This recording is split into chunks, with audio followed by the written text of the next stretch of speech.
बूढ़ी औरत के 100 रुपए। हम सभी ने गरीब भिखारियों को दान दिया है।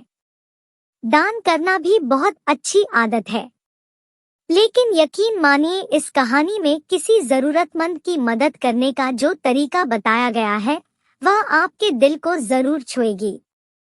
एक आदमी पैदल किसी रास्ते से जा रहा था।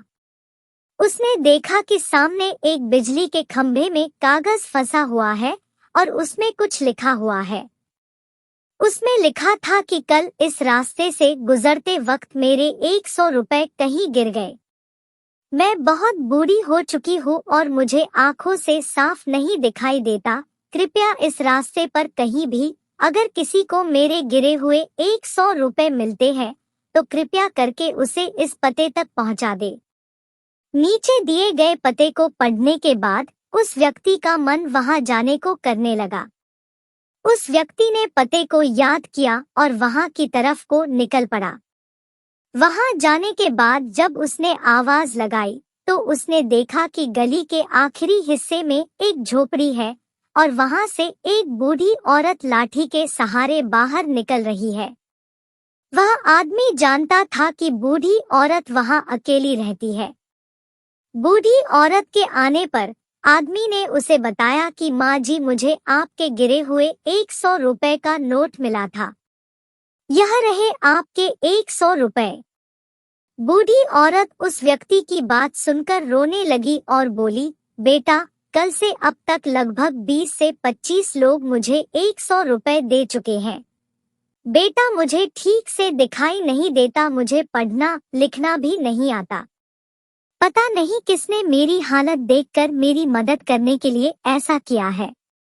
उस व्यक्ति के बहुत कहने पर उस बूढ़ी औरत ने उससे 100 रुपए लिए, लेकिन उस व्यक्ति से विनती करते हुए कहा, बेटे, जाते समय यह संदेश फाड़कर फेंक देना।